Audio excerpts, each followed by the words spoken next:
C'est ça. Oui. Ah ouais. Tu comprends ce chien?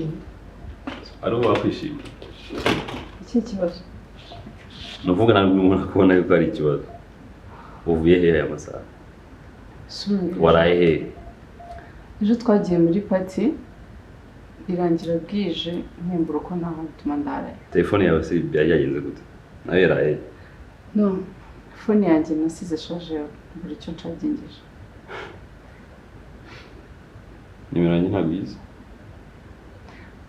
Ko numva umeze neza kuba wumva ko umeze neza ndabizi ko ndamutse mfuye wabimenya ariko urabizi ko nari nkeneye kukuvugisha. Ndabizi niyo mpamvu sibona nazindutse. Waraye kwande none ku mushiti wanjye nyine twagiye muri party yewe yagize anniversaire yarangiye sangahe? yarangiye bwije mu saa 5 ngo nataha bituma nyine ndaraye.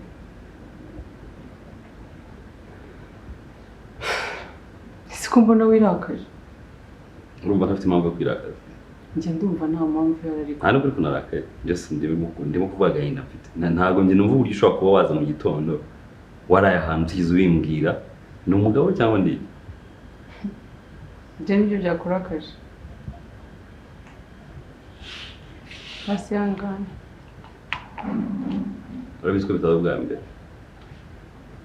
Niyo mpamvu utagomba kukurakaza ahubwo ugomba kubimenyera. Ugomba kubimenyera. Yes.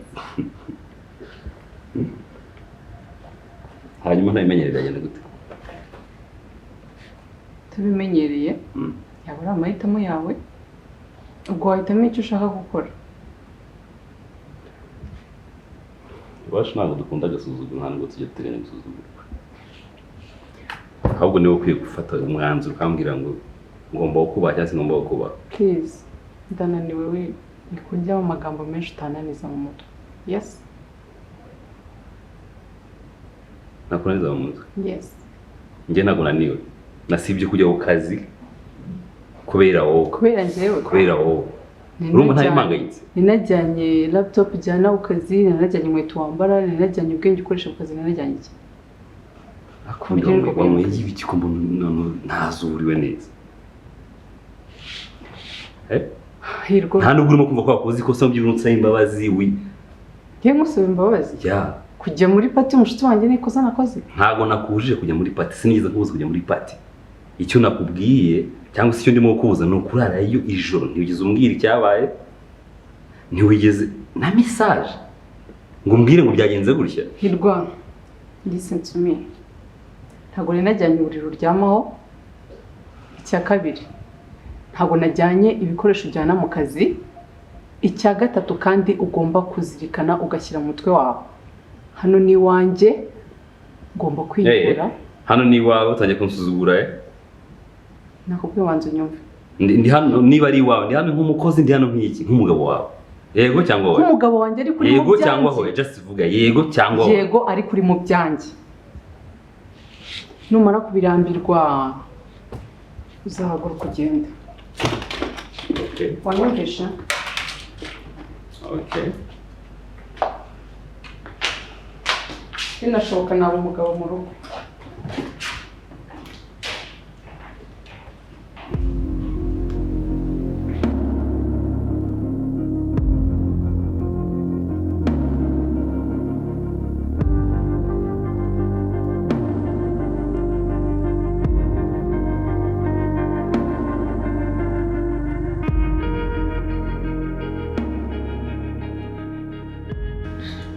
Niko se Hirwa.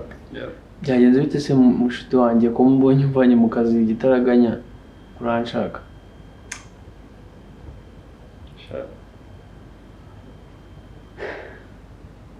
Ndagushaka se ko ubwo birenze byo kuba ndagushaka.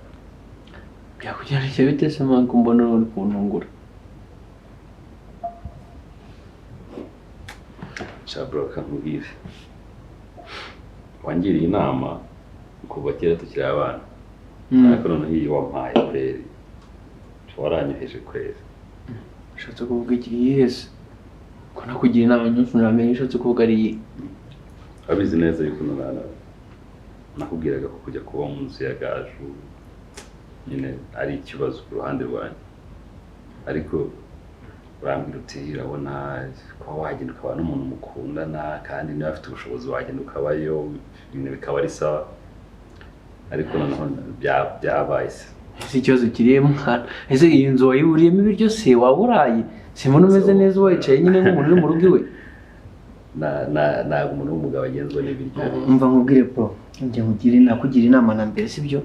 Wenda uretse wowe kwikomplika ufite mu mutwe wawe wenda wumva ngo ndi mu nzu y'undi, ntabwo umuntu aje akakureba hano yabona ko atamenya yuko iyi nzu ari iyawe ubamo.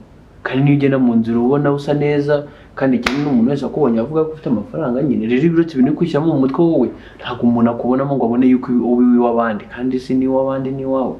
Hari umunyarwanda yavuze ngo agaho kari ku wundi, ushobora kuba wenda ari byo ukurikiza, ariko impamvu naguhamagaye nuko mbabaye kandi bifite impamvu ikomeye. Ibyo mbwira ni nka filozofe ariko bitandukanye na reality, kuko akanya ngende mu gusuzugurwa mu rugo rwanjye, ubwo nakise mu rugo rwanjye, ariko ubwaje hirwa mbwira ko atari mu rugo rwanjye. Higaje gusuzugura se akabikubwira? Nyine umva iyo statement, kuba nitwa umugabo ariko avuga yuko ntari mu rugo rwanjye, ubwo si ibyo jambo n'urukundo rimeze. Numva ari dandise nanone. Navuze ko nguhamagare n'undi ne twabiganiraho mbere hose, ndavuga muri kimwe by'ukuri. Ha bro, ngewe wenda ntuza no kundenganya, inama nakugira ikigagiye ariyo. Nese wari gufata umukobwa mwiza nkuru ukagera ukamutoza muri hanze wabagamo y'amategura. Ikindi kandi si icyo ngicyo kuba waraje ukamwegera n'ubundi umukobwa yari afite inzu nziza, ntabwo ari kugenda ngo we ahantu habe afite inzu. Wenda ibyo reka tubiveho, none se urumva byagenda gute nyine iki wambwiye ikibazo ufite, ariko sinzi se nyine namushaka ngo mugire niba reka nkwereke rero ko kwanza kumbwire wenda utuntu gutora n'ibibazo mfitanye nawe cyane. Uyu munsi ejo bundi nibwo yaje mu gitondo, ijoro ryose atigeze agera hano, telefone ye itariho, ntazi ngo yagiye ambwira ko yagiye muri party, ariko ntabwo nzi niba kuko ari party, kuko party abantu bararamo mu gihugu cyacu cy'umutekano, bitavuze ngo ntabwo yakabonye imodoka y'amasaha yose yayiviramo. Mubajije atangira kumbwira uburyo ngo inzu ari iye, ngo handi ngo ari iwe, ngo ndi mu rugo rwe, ngo nzagende. None papa ntuzemera agasuzuguro kangana gutyo. Rero n'ibijanye n'uturere muri kimwe byo kure, babize ndamukunda kumukunda byo, ariko nde kubaho nsuzugurwa nta.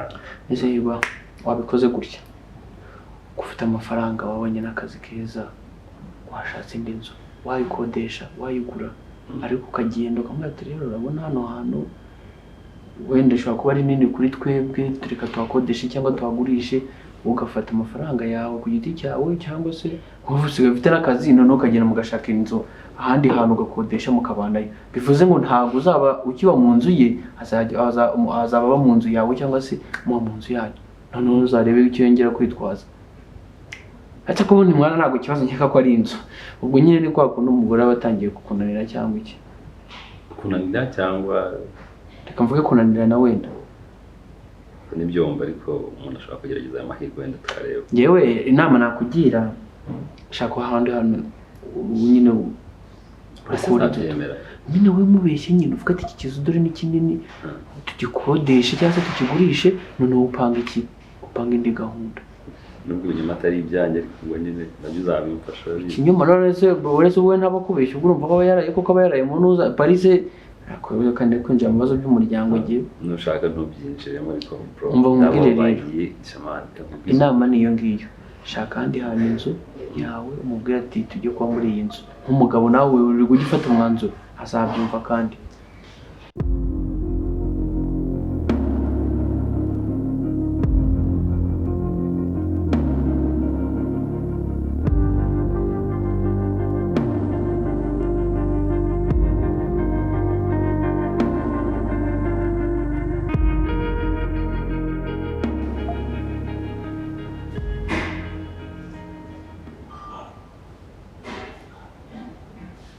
Gaju.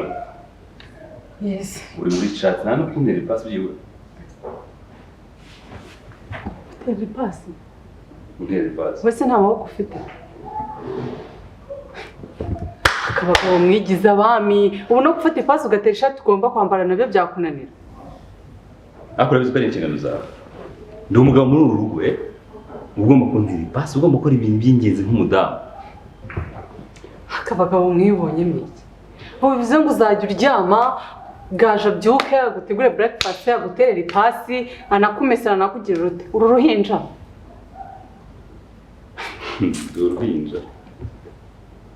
uruhinja rwawe umugabo wawe nuko mbona uruhinja rwawe umugabo wawe nuko mbona ushaka ko ngufata nka bebe wavutse uwo munsi ndakubwiye se ngo umpereze we ndabona naryo nkohereza uzarinyaka ako gasho bimeze bite byagenze bite ku buryo usigaye wumva ko unsuzugura bingana gutya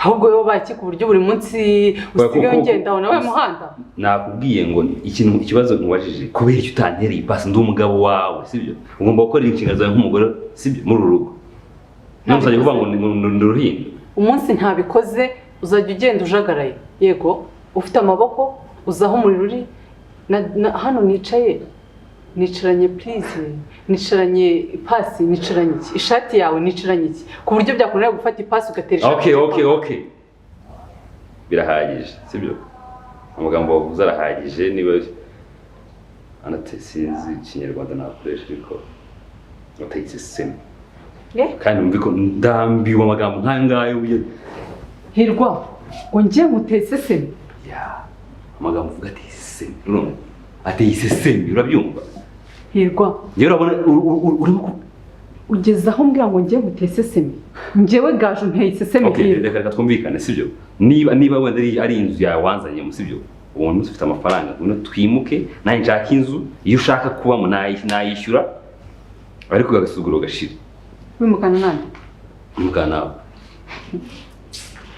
ubwo se unyara hejuru noneho ndi mu nzu yanjye ubwo noneho ndi iwawe ra byagenda ute ubu utangiye kumva ko unyara hejuru mba nimere neza ndi mu gacati agacati urimo gucatingana na babandi waranye nabo ijoro ryose urimo gucatingana nande kugira bize guri aho ncatingana bose birakureba ari telefone yanjye kari yanjye warigeze ungurira telefone ku buryo umbwira ngo ndi gucatingana n'abandi ntabwo nshaka ariko ni ikintu kirimo gushuka kwezi ni ikintu kirimo gushuka kumva umuntu w'igitangaza bidasanzwe ni ikintu kirimo gushuka hirwa ushobora kunyura nk'umugabo wawe cyangwa uri aho ngaho birahagije please birahagije garukirizaho uri kumva garukirizaho kandi niba utanabishoboye kanze nkwereka inzira byanyuramo kugira ngo ubishoboye inzira byanyuramo ntegereza gato okay noneho susazi bimeze bite kandi Chano mvira mu nzu uvira mu nzu hirwa mvira mu nzu ariko ndamubwira sibyo inzu ntabwo ari ikintu kirenze nakubwiye ngo mvira mu nzu uzajye kwishaka ujye wiri gusuzugura ubwira uko ushatse uzagutera ipasi bashaka kunakoza n'ibirenge reka nkubwire akantu kamwe rero sibyo niba ari n'akajika gushuka karanga k'amafuti ibyo bintu bitekerezo wakabiri right ntabwo nkeneye kumva amagambo yawe mbwira ntabwo ngo nsohokera mu nzu cyane ariko shawe nkora isore naragusora rero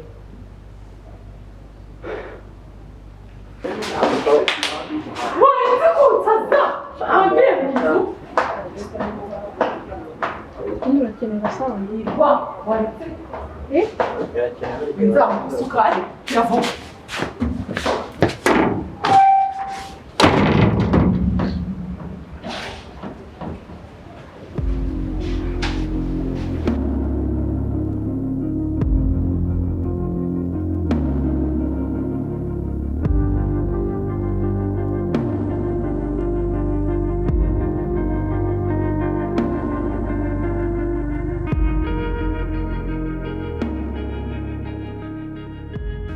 umeze ute cyane sawa makuru cyane no time kabisa yashize igihe kinini dusobona ego komaje nari ngukumbuye kumbona se sikaye usa neza n'utuye tunure kwisiga ntabanya akantu uramfite kabisa biragusa mva muri no minsi hari ukuntu byagiye bicamo ariko se amakuru cyane aho bagataho tuvuga amagambo menshi nkibagirwa ko waje uri umushyitsi nta kwakiriye twakirize iki se hari ji yangwa neza. Ndabizi. Nubizi se? Ndabizi cyane ko Ndakunda kubura kubaza. ariko nawe ntacyo ubaye. Cyane nawe rwose ndabona pe.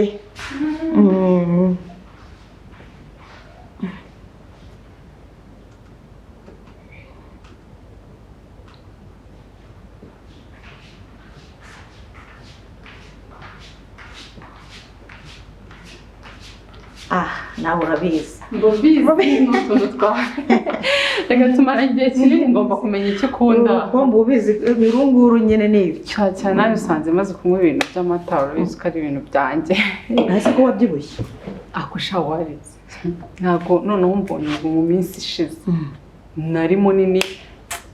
Ubu ngubu ko rero utubazo maranye iminsi niyo mpamvu nyibona narananutse. Naguketse. Iyo mpamagaye ngo ndagushaka byihutirwa ngo sinzi. Mpita ntekereza. Reka tubive mubwira ikintu naguhamagariye muri make. Urangiye kugira ubwoba. Urabizi ko nari maze iminsi mbana na Hirwa. Ntabwo se ko ntumvisha ko.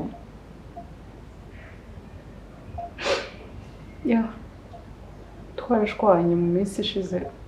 Urabizi nyine sometime ari igihe dushukwa n'abatipe twabonye. So rero hari umutipe nari maranye iminsi yanyitagaho nitwe turi gukundana. Bituma nshyokirwa ntangira gushwana na Hirwa nangira kujya mubwira nabi yambwira nyine gukora ibintu by'inshingano zanjye nkamubwira nabi. Tuza gushwana umujinya uranyica ndamwirukana. Ngo ushatse kuvuga ko Hirwa yagiye nawe wari? Nahise nishura. Noneho ikindi kirenzeho uwo mujama nawe ntabwo yankundaga by'ukuri byarangiye dushwanya. Ikindi noneho ubu ndatwite inda ya Hirwa.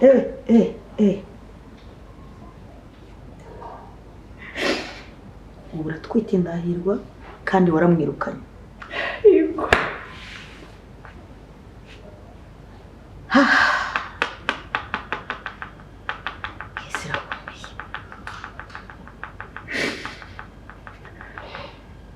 Tumva nazi icyo gukora muri ayo masaha.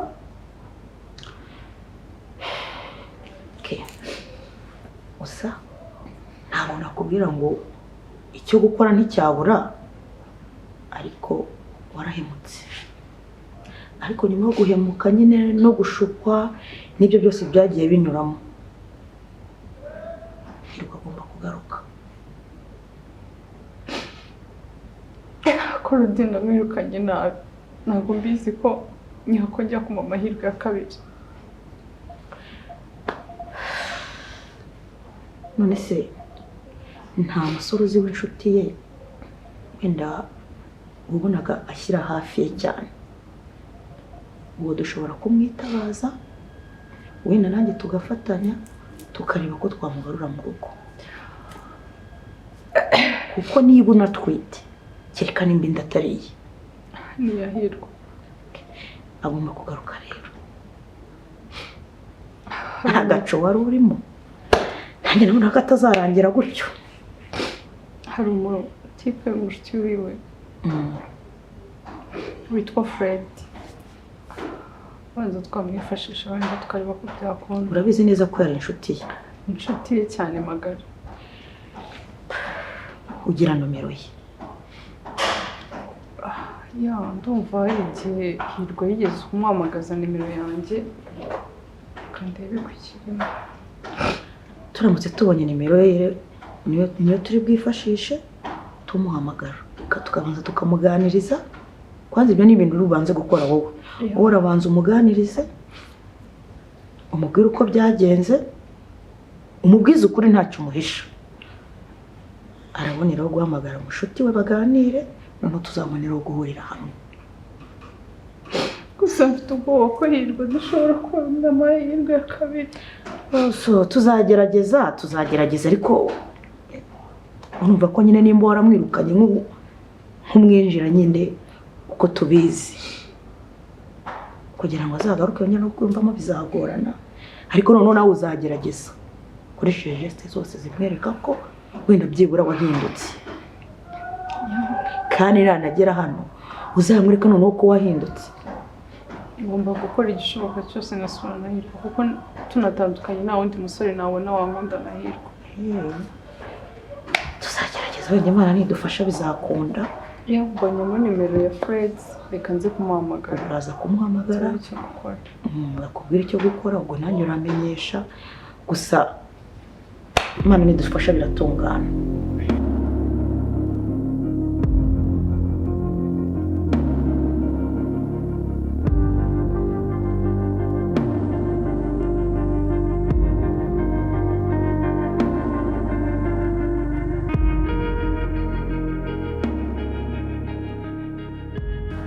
Umeze ute se Fred? Cyane sawa wese. Ntabwo ari neza cyane. Ikintu usigaye kibanamo wenyine ndabyumva. Mbese nabigenza ute? Ese ko wamamagaye yagufasha iki none? Yo, ikintu cyatumye rero nkuhamagara. Urabizi ko inshuti yahirwa cyane. Kandi ikintu cyose wamubwira ayipfuje ko yakumva. So rero nshaka gusaba niba nta kibazo nta kuntu wambwirira Hirwa akagaruka hano. Kwinde? Hirwa.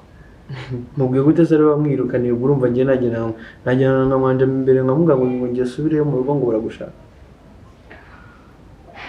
Fred, asanze narakosheje. Nakoze ikosa. Noneho ikigeretseho mwite inda ya Hirwa. Urutwite? Ya, ndatwite.